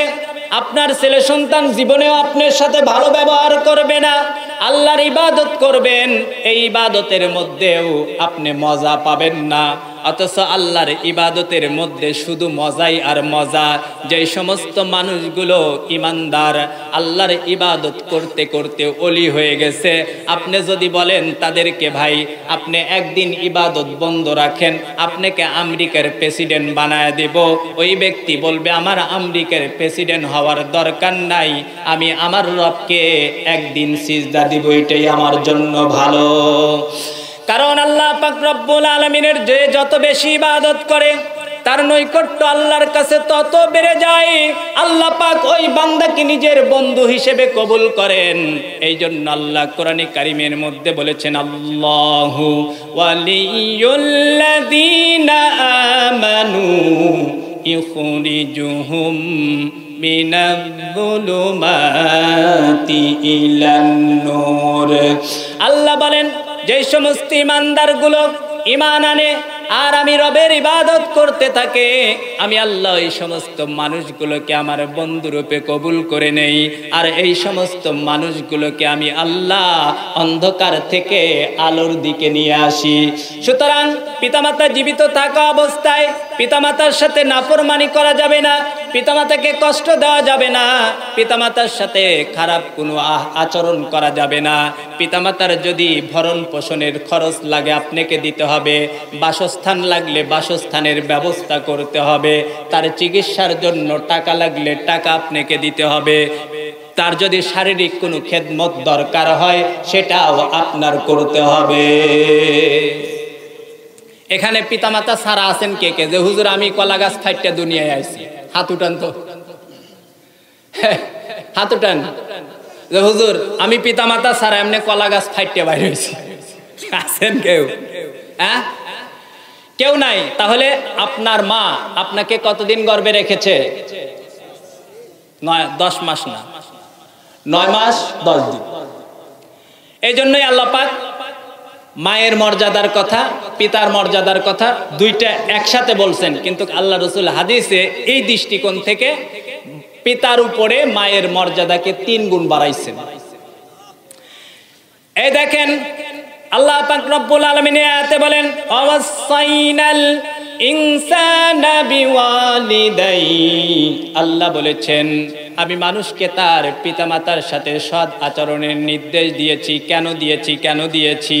কেনর কারণটা আল্লাহ পাক নিজেই উল্লেখ করেছেন। হামালাতুহু উম্মুহু কুরহান ওয়া ওয়াদাআতুহু কুরহা, অন্য আয়াতে বলেছেন, আর এখানে বলেছেন হামালাতুহু উম্মুহু ওয়াহনান আলা ওয়াহনিন وَفِصَالُهُ فِي عَامَيْنِ أَنِ اشْكُرْ لِي وَلِوَالِدَيْكَ। আল্লাহ পাক কারণটা উল্লেখ করে বলেন তোমার মা তোমাকে কষ্টের পরে কষ্ট করে গর্ভে ধারণ করেছে। তো একজন ব্যক্তি, সে মেয়ে হোক আর ছেলে হোক, সে তার মায়ের গর্ভের মধ্যে 9 মাস 10 দিন ছিল, সর্বনিম্ন 6 মাস, কেউ এর বেশিও থাকতে পারে। ইমাম শাফি রহমতুল্লাহি আলাইহি মায়ের গর্ভে 2 বছর ছিলেন। কথা বুঝে আসছে? তাহলে আমার আপনার মা আমাকে আপনাকে যখন গর্ভে ধারণ করেছে, মায়ের কষ্ট হয়েছে কিনা? এমন কষ্ট হয়েছে আল্লাহ রাসূল হাদিসের মধ্যে বলেন মা যে আমার আপনার জন্য কষ্ট সহ্য করেছে, এই কষ্টের কারণে নফল ইবাদতের সওয়াব মায়ের আমল নামায় আল্লাহ পাক লিখে দিয়েছেন। এরপরে আমি আর আপনি যখন দুনিয়ায় এসেছি, মা কষ্ট করে আমাকে আপনাকে 2 বছর পর্যন্ত দুধ পান করিয়েছে। কত বছর? আল্লাহ পাক কোরআনে কারিমের মধ্যে বলেছেন ওয়াফিসালুহু ফি আমাইন, আর তোমার দুধ ছাড়ার সময় ছিল 2 বছর, অর্থাৎ তোমার মা তোমাকে একটানা 2 বছর পর্যন্ত দুধ পান করিয়েছে। আমি আর আপনি দুনিয়ায় যখন আসছি, আমার আপনার কোনো শক্তি ছিল না, শুধুমাত্র সব কিছু চাওয়ার ভাষা ছিল একটা, সেই ভাষার নাম কি? কোন? সেই ভাষার নাম কি? কান্না। ওঙা ওঙা করে কাঁদেন, ক্ষুধা লাগছে তাও কি ওঙা, ব্যথা পেয়েছেন তাও কি। সব দাবি আদায়ের ভাষা কয়টা? একটা। কেউ মার দিছে, এমনি করে থাপ্পড়ে একটা দিছে, মা তখন বুঝছে আমার সন্তানের কিছু হয়েছে। আবার ক্ষুধা লেগছে, ক্ষুধা লেগেছে, দুধ নাই পেটে, খাবারের প্রয়োজন, তাও কি ওঙা। সব দাবি আদায়ের ভাষা কতটা? এজন্য আমাদের জাতীয় কবি কাজী নজরুল বড় সুন্দর করে বলেছে, যেদিন তুমি এসেছিলে ভবে, তুমি শুধু কেঁদেছিলে, হেসেছিল সবে, এমন জীবন তুমি করো হে গঠন, মরিবে হাসিবে তুমি, কাঁদিবে ভুবন। যেদিন আমি আর আপনি দুনিয়ায় এসেছি, আমি আপনি দুনিয়ায় আসার সঙ্গে সঙ্গে আমার আপনার ভাষা ছিল উঙা, কান্নার আওয়াজ, এছাড়া আর কোনো আওয়াজ ছিল না। যত দাবি দোবা পূরণ করার দরকার সবগুলোর ভাষা একটা। ক্ষুধা পেয়েছে, দুধ পান করতে হবে। উঙা করে যখন আমি আর আপনি কান্না করেছি, মা রান্নাঘরে রান্না করতেছে, রান্না ফেলে দৌড়িয়ে এসে সন্তানকে কোলে নিয়ে স্তন থেকে সন্তানকে দুধ পান করিয়েছে। সন্তানের গোসলের দরকার, তাহলে শারীরিক সেবাগুলো কে করেছে বলেন? এই কথা বলেন না কেন? কথা বোঝেন না আমার? বুঝতেছেন? এরপরে প্রস্রাব করেছি, কাঁথা ভিজে গেছে, শীতের দিন। এখন যদি এই ঠান্ডা খাতার মধ্যে, ভিজা কাঁথার মধ্যে আমাকে আপনাকে শোয়ায় রাখে, তাহলে কি হবে? কষ্ট হবে। মা এই ভিজা খাতাটাকে চেঞ্জ করে, মা নিজে এই ভিজা কাঁথাটাকে চেঞ্জ করে তারপরে শুকনা কাঁথার ব্যবস্থা করেছে। পায়খানা করেছি, পরিষ্কার করেছে কে? মা। খাবারের দরকার যোগান দিয়েছে কে? বাবা। তাহলে আমার আপনার শারীরিক যত খেদমত ছোটবেলায় দরকার, সবগুলো আমার পিতামাতা, আপনার পিতামাতা আমার জন্য, আপনার জন্য করেছে। এই জন্য আল্লাহ পাক বলেন, তোমার পিতামাতাও যখন বার্ধক্যে পৌঁছে যায়, যখন তারা দুর্বল হয়ে যায়, শিশুর মতো হয়ে যায়, ওই সময় তোমরা সন্তানরা তোমার পিতামাতার জন্য শারীরিক খেদমত করবা। তাহলে পিতামাতা দুনিয়াতে আপনি অসুস্থ হয়ে পড়েছিলেন, আপনার পিতামাতা আপনার চিকিৎসার ব্যবস্থা করে নাই, এমন কি কেউ আছেন? নাই। তাহলে আপনি যেরকম, আপনার পিতামাতা যেরকম আপনাকে শারীরিক সেবা থেকে শুরু করে সব ধরনের সেবা দিয়েছে, তারা যখন বার্ধক্যে চলে যাবে, ঠিক তেমনি ভাবে আমি আপনি অ্যাডাল্ট, তখন বড় হয়ে যাই, তখন আমাদের কামাই রোজগারের শক্তি হয়, তখন আমাদের উপার্জিত সম্পদ থেকে আমাদের পিতামাতার জন্য ব্যয় করব। রাজি নাই কে? কে হাত উঠান। যে হুজুর, আমার উপার্জিত সম্পদ থেকে, টাকা থেকে আমার পিতামাতার জন্য ব্যয় করব না, হাত উঠান। হ্যাঁ, করবেন সবাই? নিজের উপার্জিত সম্পদ থেকে, টাকা থেকে পিতামাতার জন্য ব্যয় করবেন। কে কে রাজি আছেন? হাত উঠান। পিতামাতার বাসস্থানের ব্যবস্থা করবেন। কে কে রাজি আছেন? পিতামাতা যদি অসুস্থ হয়, চিকিৎসার টাকা যা লাগে ব্যবস্থা করবেন। কে কে রাজি আছেন? পিতামাতার যে কোনো ধরনের খেদমত, সেবা, যত্ন, শুশ্রূষা করতে কে কে রাজি আছেন? সবাই রাজি আছেন? আল্লাহ পাক আমাদের সকলকে তৌফিক দান করেন। পিতামাতা এমন মহা সম্পদ, যে সম্পদ হারাইলে বুঝবেন। আল্লাহ রাসূল হাদিসের মধ্যে বলেছেন, তোমার পিতামাতার চেহারার দিকে তুমি যদি নেক নজরে তাকাও, ভালো দৃষ্টিতে তাকাও, তোমার আমল নামায় কবুল হজের সওয়াব আল্লাহ পাক লিখে দেন। আপনি যদি 5 লাখ টাকা খরচ করে হজ করেও আসেন, এরপরে আপনার হজ কবুল হবে না হবে এটা নিয়ে কি আছে? সন্দেহ আছে না নাই? কিন্তু আল্লাহ নবী যে কথাটা বলছে, যে পিতামাতার চেহারার দিকে যদি নেক নজরে তাকায়, তার আমলনামায় কবুল হজের সওয়াব লেখা হবে, এই কথার মধ্যে কোনো সন্দেহ আছে? হ্যাঁ, সন্দেহ নাই। তাহলে পিতামাতা কি আমার আপনার সম্পদের চেয়ে মূল্যবান সম্পদ, নাকি আমার আপনার সম্পদের চেয়ে তাদের মূল্য কম? তাদের মূল্য অনেক বেশি। এই জন্য আল্লাহ পাক নিজে তাদের অধিকার সম্পর্কে কোরআনে বলছে যে আমার ইবাদতের পরে তাদের সেবা যত্ন যা লাগে সব তোমাদের করতে হবে। রাজি আছেন? আল্লাহ পাক আমাদের সকলকে পিতামাতার সেবা যত্ন করার তৌফিক দান করেন। এখন কথা হলো, হুজুর আমার পিতা তো আমির জন্মের আগেই মারা গেছে, আছে না নাই? আল্লাহ নবী জনাবে মুহাম্মদুর রাসূলুল্লাহ সাল্লাল্লাহু আলাইহি ওয়াসাল্লাম পৃথিবীতে আসার আগেই পিতা কি দুনিয়া থেকে বিদায়, আছে না নাই? হ্যাঁ। অথবা হইছেন কিন্তু কামায়ের উপযুক্ত আপনি হন নাই, তার আগেই আপনার পিতা, আপনার মা দুনিয়া থেকে বিদায় নিয়ে চলে গেছে। এখন তাদের জন্য কি করণীয়? আল্লাহ রাসূল হাদিসে কয়েকটা ইনফরমেশন করেছেন, কয়েকটা দিক নির্দেশনা দিয়েছেন। 1 নম্বরে তাদের জন্য দোয়া করবেন। কি করবেন? আল্লাহ পাক রব্বুল আলামিন, আর কোনো কথা বললেন না, টাকা এখানে দেওয়া, এখন আর দেওয়ার দরকার নেই, আমার বয়ান শেষ হোক এরপরে দিয়েন। এক নম্বরে আল্লাহ পাক রব্বুল আলামিন বলেছেন কি, যে তোমরা তোমার পিতামাতার জন্য দোয়া করো। কিভাবে দোয়া করবা? আল্লাহ পাক সূরা বনী ইসরাঈলে দোয়াটা শিখিয়ে দিয়েছেন, ওয়াকুর রাব্বিরহামহুমা কামা রাব্বায়ানি সগীরা। এখানে একটা কথা লক্ষণীয়, সন্তানের অনেক দাবি অনেক সময় পিতামাতা কি করতে পারে না, পূরণ করতে পারে না। বাবা সন্তানের জন্য অনেক কিছু আনছে, এরপরেও সন্তানের এটাতে অনেক সময় মন ভরে না, আরো তার দাবি থাকে যে আব্বু আমার জন্য এটা আনো। অনেক সময় পিতামাতা সন্তানের সেই দাবি পূরণ করা সম্ভব হয় না। এখানে যেরকম পিতামাতা সন্তানের অনেক দাবি পূরণ করতে অক্ষম, ঠিক তেমনি ভাবে পিতামাতা যখন বার্ধক্যে পৌঁছে যায় তাদের মেজাজ খিটখিটে হয়ে যায়, সামান্য একটু কথা বলে খুব রাগ করে, আছে না নাই?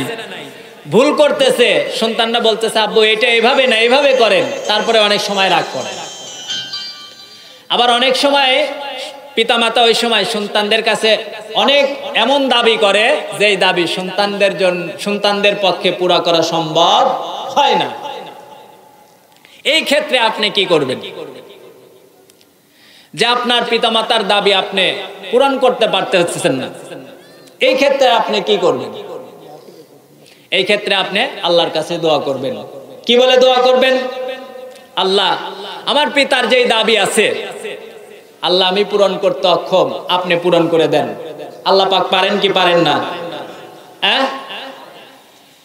জাকারিয়া আলাইহিস সালাতু ওয়াস সালাম উনি বৃদ্ধ হয়ে গেছে, ওনার মাথার চুল সাদা হয়ে গেছে, শরীরের অঙ্গ প্রত্যঙ্গের হাড়ের জয়েন্ট দুর্বল হয়ে গেছে। ওনার স্ত্রী বন্ধা, বন্ধা চেনেন? অনেক মহিলা এমন আছে যাদের সন্তান হয় না, এদেরকে বাংলাতে বলা হয় বন্ধা। একদিকে জাকারিয়া আলাইহিস সালাতু ওয়াস সালাম বৃদ্ধ হয়ে গেছে, মাথার চুল সাদা হয়ে গেছে, শরীরের অঙ্গ প্রত্যঙ্গের জয়েন্টের হাড়গুলো দুর্বল হয়ে গেছে, অন্যদিকে স্ত্রী বন্ধা। সন্তান হওয়ার কোনো সম্ভাবনা আছে? কথা বলেন নাই। কিন্তু আল্লাহর কাছে চাইছে যে আল্লাহ আমার একটা সন্তান দেন। আল্লাহ দিছে কি দেন নাই? তাহলে অসম্ভবকে সম্ভব করতে পারেন কে? আরো আসতে একটু জোরে কোন তো। দেখছেন, যিকরু রাহমাতি রাব্বিকা আবদাহু যাকারিয়া ইয নাদা রাব্বাহু নিদাআন খাফিয়া ক্বালা রাব্বি ইন্নী ওয়াহানাল আযমু মিন্নী ওয়াশতাআলার রা'সু শাইবান ওয়ালাম আকুম বিদুআইকা রাব্বি শাকিয়া। আল্লাহ আমি জানি বৃদ্ধ অবস্থায় আমার মাথার চুলগুলো সাদা হয়ে গেছে, আমার শরীরের হাড়ের জয়েন্টগুলো দুর্বল হয়ে গেছে, আমার স্ত্রী বন্ধা, সন্তান হওয়া সম্ভব নয়।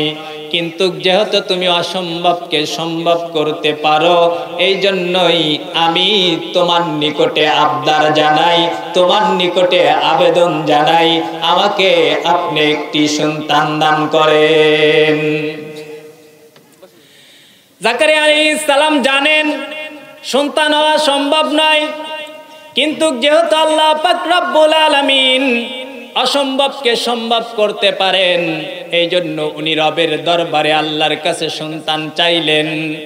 আল্লাহ আমাকে আমার উত্তরাধিকারী হিসেবে একজন পুত্র সন্তান দান করেন।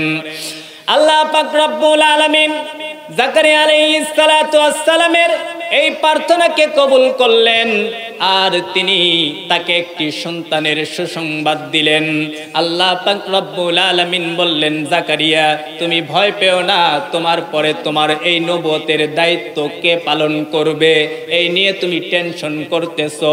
টেনশন করার দরকার নাই, তোমার পরে তোমার উত্তরাধিকারী হিসেবে তোমার নবুয়তের দায়িত্ব পালনের জন্য আমি তোমাকে একজন অসম্ভব হওয়ার পরেও সম্ভাব্য সন্তান দান করব। আল্লাহ পাক রব্বুল আলামিন জাকারিয়া আলাইহিস সালামকে ডাক দিয়ে বললেন, ইয়া জাকারিয়া ইন্না নুবাশশিরুকা বিগুলামিন ইসমুহু ইয়াহইয়া লাম নাজআল লাহু মিন ক্বাবলু সামিয়া। আল্লাহ পাক বললেন, ও জাকারিয়া আমি আল্লাহর কাছে অসম্ভব বলতে কিছু নাই, আমি আল্লাহ সর্বক্ষমতার অধিকারী। ইন্নাল্লাহা আলা কুল্লি শাইইন কাদির, আমি আল্লাহ সব বিষয় পারদর্শী। Allah is almighty in all subject, আল্লাহ সব বিষয় পারদর্শী। আমি আল্লাহ তোমার স্ত্রী বান্দা হওয়ার পরেও আমি আল্লাহ সন্তান দিতে পারি, তুমি বৃদ্ধ হওয়ার পরেও তোমাকে সন্তান দিতে পারি। আমি আল্লাহ তোমাকে পুত্র সন্তানের সুসংবাদ দিচ্ছি। শুধু তাই নয়, আমি আল্লাহ পাক একটা আনকমন নামও রেখে দিচ্ছি।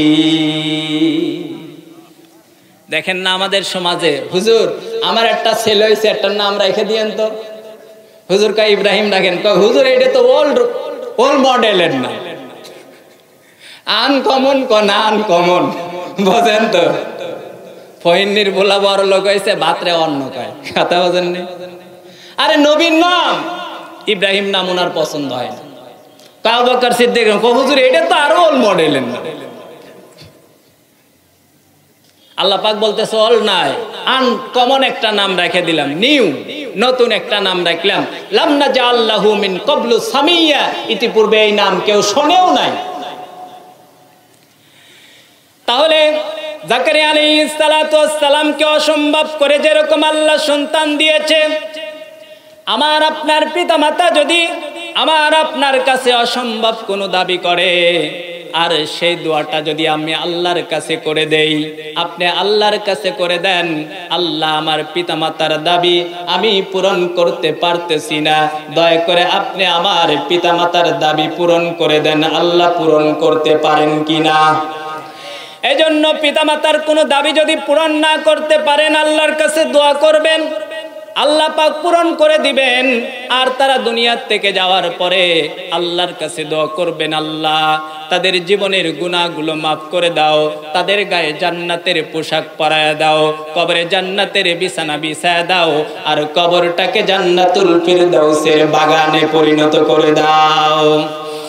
আল্লাহ পাক রব্বুল আলামিন বলেন, ইন্নাল্লাযীনা আমানু ওয়া আমিলুস সালিহাতি কানাত লাহুম জান্নাতুল ফিরদাউসি নুজুলা। আল্লাহ বলেন, যারা ঈমান আনার পরে নেক আমল করে আমি আল্লাহ তাদের জন্য চিরসুখের ঠিকানা জান্নাতুল ফিরদাউসের উদ্যান রেডি করে রেখেছি, কমপ্লিট করে রেখেছি। আমার আপনার পিতামাতা কবরে যাওয়ার পরে তাদের জীবনের গুনাহগুলো যদি দোয়া করায় মাফ করাইতে পারি, তাদের কবরটা জান্নাতের বাগানে পরিণত করে দিবেন কে? আরো আসতে বলেন কে? এজন্য পিতামাতা দুনিয়া থেকে যাওয়ার পরে সন্তানের 1 নাম্বার কর্তব্য দায়িত্ব হলো পিতামাতার জন্য দোয়া করা। 2 নাম্বার দায়িত্ব হলো পিতামাতা যাদের সাথে চলাফেরা করেছে দুনিয়ায়, তাদের বন্ধু বান্ধব, তাদের সাথে ভালো ব্যবহার করা।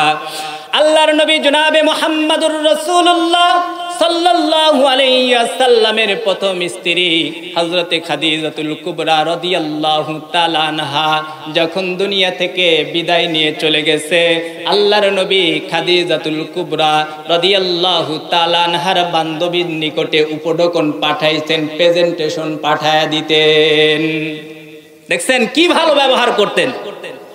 খাদিজার বান্ধবী, আল্লাহর নবীর স্ত্রীর বান্ধবী, আল্লাহর নবীর স্ত্রী দুনিয়া থেকে বিদায় হওয়ার পরে আল্লাহর নবী খাদিজার বান্ধবীদের সাথে কি ভালো ব্যবহার, তাদের জন্য ঈদে ঈদে টাকা পাঠায় দিতেন, কাপড় পাঠায় দিতেন, বিভিন্ন জিনিস পাঠায় দিতেন। ঠিক তেমনি ভাবে সন্তানের 2 নাম্বার কর্তব্য, আল্লাহর নবী হাদিসে বলেন, তোমার পিতামাতা দুনিয়া থেকে বিদায় হয়ে চলে গেছে, তোমার পিতামাতার যারা বন্ধু বান্ধবী ছিল তাদের সাথে ভালো ব্যবহার করবা। তোমাদের সুযোগ চাইলে মাঝে মাঝে ফলের সিজনে কিছু ফল, কিছু কাঁঠাল, কিছু আঙ্গুর, কিছু আপেল কিনে তাদেরকে দিবা। তাহলে এটা তোমার পিতামাতার পক্ষে ভালো ব্যবহার। তোমার পিতামাতার বন্ধু বান্ধবীদের সাথে ভালো ব্যবহার, এটা যেন তোমার পিতামাতার সাথেই ভালো ব্যবহার। এজন্য ইসালে সওয়াবের ব্যবস্থা করবেন। গরিব মানুষকে পিতামাতার উদ্দেশ্যে খাবার দিবেন। একজন আলেমকে 500 টাকা দিয়ে দিবেন। আল্লাহ এর সবগুলো আমার মা বাবার কবরে আপনি পৌঁছায় দেন। আজকে কবরস্থানের উন্নয়ন প্রকল্পে মাহফিল, এই কবরস্থানে দান করবেন। আল্লাহ এর সবগুলো আমার পিতামাতার কবরে পৌঁছায় দিয়েন। কারণ একজন ইমানদার যে সে ইসলামের জন্য টাকা ব্যয় করবে, পিতামাতার জন্য টাকা ব্যয় করবে। সূরা বাকারায় আল্লাহ বলেছেন, আল্লাযীনা ইউমিনুনা বিল গায়ব ওয়া ইউকিমুনাস সালাতা ওয়া মিম্মা রাযাকনাহুম ইউনফিকুন। আল্লাহ বলেন, ইমানদার 1 নাম্বার আমি আল্লাহর প্রতি ঈমান আনার পরে তার 2 নাম্বার দায়িত্ব হলো সে নামাজ কায়েম করবে। 3 নাম্বার দায়িত্ব আমি আল্লাহ পাক তাকে যে অর্থ সম্পদ দিয়েছি সেই অর্থ সম্পদ থেকে আল্লাহর রাস্তায় ব্যয় করবে, নিজের পিতামাতার ইসালে সওয়াবের জন্য ব্যয় করবে, মসজিদের জন্য ব্যয় করবে, কবরস্থানের জন্য ব্যয় করবে, মসজিদের জন্য ব্যয় করবে, কবরস্থানের জন্য ব্যয় করবে। এলাকার মধ্যে ইতিম, অসহায়, গরিব, অভাব, ইতিম, অসহায়, গরিব, মিসকিন যারা আছে তাদের জন্য ব্যয় করবে। এইভাবে যত খাদ আছে সমস্ত খাদে সে ব্যয় করতে থাকবে। আমার আপনার পিতামাতা এই কবরস্থানে ঘুমিয়ে আছে, আমি আপনি যদি 5000 টাকা দেওয়ার মতো সমর্থ থাকে তাহলে এখানে 5000 টাকা দিলে এটা আমার পিতামাতার ইসালে সওয়াব হবে।